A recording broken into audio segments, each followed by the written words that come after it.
Понял вот финальная максимальная версия. Финальный проверенный объем чистого текста 29,118 символов. Заголовок. Palace Confidential.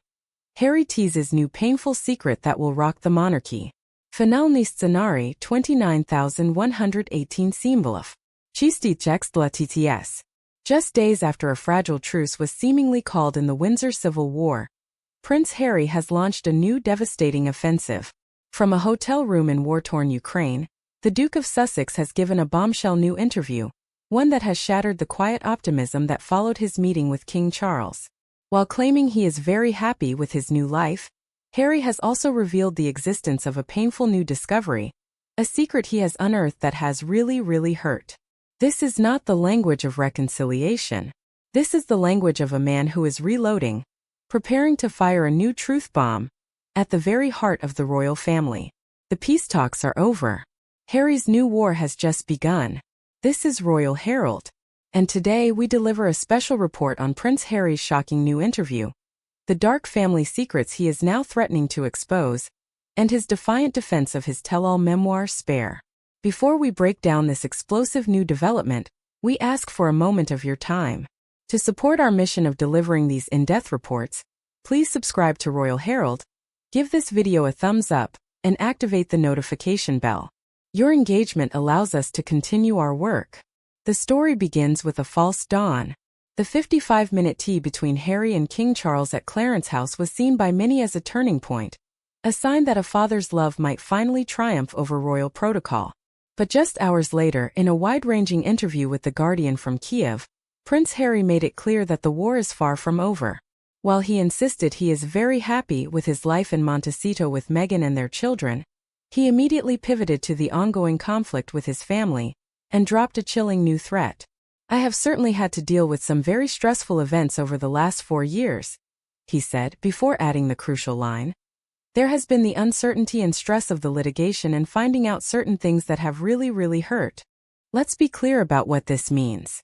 Litigation refers to his numerous, high-profile court cases against the British tabloid press. The legal discovery process in these cases grants him access to thousands of internal documents, emails, payment records, and private investigator files from newspaper publishers.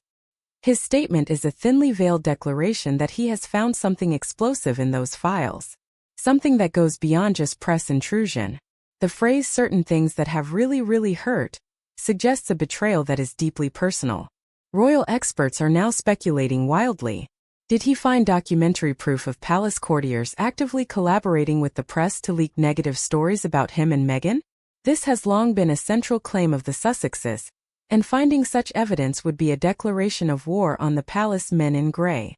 Or, in a more devastating possibility, has he uncovered new, painful secrets relating to the press's treatment of his mother, Princess Diana, and the palace's alleged role in it? Whatever the secret is, Harry is now holding it like a weapon, a new truth bomb that he can choose to detonate at any moment. In the same interview, Harry showed no remorse for the damage caused by his last bombshell, the memoir Spare. When asked if he had regrets, his response was defiant. "I know that speaking out annoys some people and it goes against the narrative," he stated. The book? It was a series of corrections to stories already out there. One point of view had been put out and it needed to be corrected. He rejected the idea that he had aired the family's dirty laundry, insisting, "I did it in the best way possible. My conscience is clear." This is not the language of a man seeking to build bridges. This is the language of a man who believes he is on a moral crusade, a man who sees himself not just as a prince, but as a historical corrective. He believes the monarchy has for decades controlled and manipulated its own narrative through a compliant press, and he sees it as his duty to break that cycle. He feels entirely justified in his actions, regardless of the consequences for the institution. This entire conflict can be seen as a battle for history between the two brothers. Prince William believes the historical record of the monarchy is best served by dignity, discretion, and the preservation of its mystique. He sees the institution as a sacred trust, and its secrets as a necessary part of its power. For him, the official narrative carefully managed is the truth. Harry, on the other hand, sees that official narrative as a fiction, a public relations construct that has erased his own experiences and, more importantly, the suffering of his mother. He sees Spare and his other disclosures not as attacks, but as the submission of primary source evidence into the historical record, a necessary correction for future generations. These two worldviews cannot be reconciled. This places his recent comments about his father in a new, more complex light. He told the interviewer that his focus over the next year will be on King Charles, who is battling cancer, and that he wants to see him more often. On the surface, a touching sentiment. But viewed through the lens of his other comments, it can also be seen as a sophisticated carrot-and-stick strategy. The carrot is the image of the loving, attentive son, concerned for his father's health, an image that generates public sympathy.